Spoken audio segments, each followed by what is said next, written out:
Hey out there in internet land, it's Jason James Cross from Four Sides of Cross, here to entertain you with another episode. And for all ladies out there, how you doing? As a big horror fan and horror writer, the thing that surprised people the most is that I'm a Christian. As a Christian, the thing that surprises people the most is that I'm a horror fan and a horror writer. I can do both. I can do both. I never could understand the surprise either way because people can be both.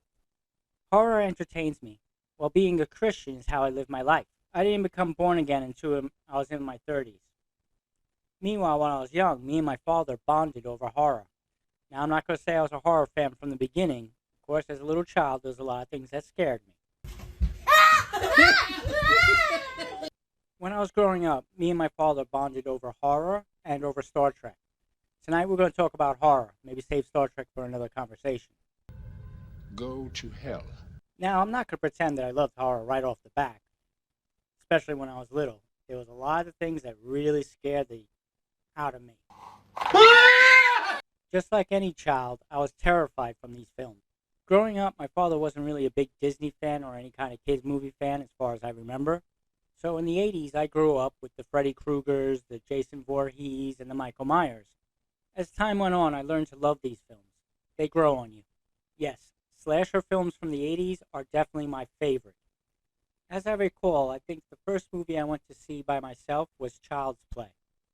Okay, I may be unbelievably cute, but I'm also a little on the old side, so the ticker doesn't work as quickly as it used to. That one scene when Chucky first came to life freaked everybody out in the theater, and I loved it. I'm gonna throw you in the fire! You stupid bitch, you filthy slut! Did you fuck with me? So one of the things we did growing up around Halloween time, me and my dad, was we'd play around with horror special effects.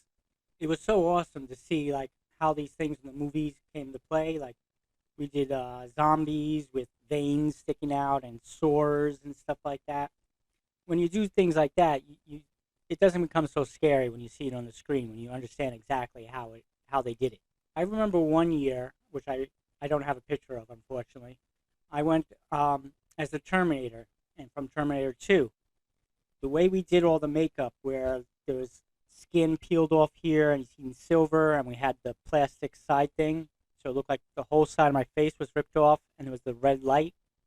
It really looked good. And it must be destroyed also.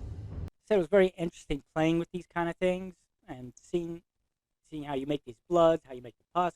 It's if you haven't, definitely look into it. It's a lot of fun. If anybody who knew me way back then has pictures, please send them to me. I'd love to see that.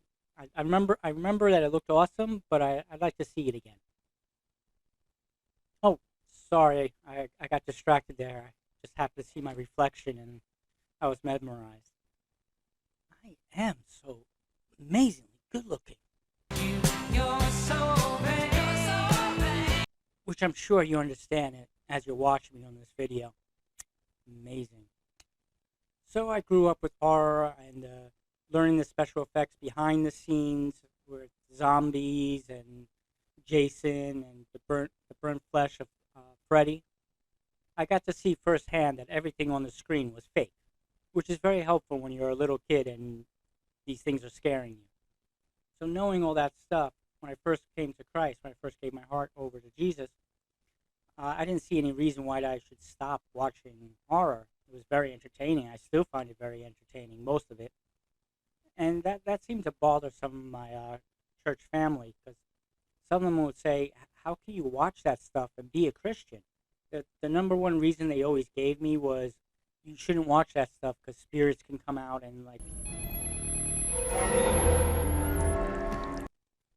affect your life, affect your soul. But I was like, no, this is all fake. I know exactly how they do it. So how can that affect me? Someone who reads his Bible, prays all the time, goes to church. How can something fake on the TV affect my life? Now, of course, there are some films that I started watching that I just felt in the spirit that this was not good, so I would stop. Whoa. I think I just figured something out, Beavis. What? This sucks. But most of the time, no. It's horror. It's fun. Like, I like being scared from the screen, not in real life, but from the screen. It's a loads of fun. I'm actually someone who loves jump scares. They get me every time. I'm hopping right out of my seat all the time.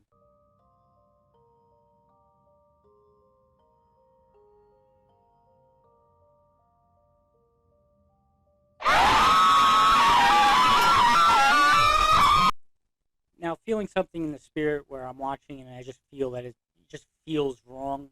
Um, yeah, okay, it's not just horror. There's other genres with that too, where sometimes comedy, where like, this is just not funny. This is just stupid. This is just a potty mouth, whatever crap, and it sucks. This sucks more than anything that has ever sucked before. Anyway, back on topic. How can someone like me really be affected by something that's on a movie screen? I mean, it's fake. I know it's fake, and Jesus is real, and so I live my life as a Christian. I enjoy horror, and I love writing horror. It's so fun to do. So, what do you think? Can someone who's religious, doesn't mean Christianity, any religion at all, anybody who's walking any type of faith, should they stay away from horror films? Why or why not? Let's comment below. Let's have a decent conversation. I believe as an American, you have the right to believe whatever you want. If you want to be a Christian, be a Christian. If you don't want to be a Christian, don't be a Christian.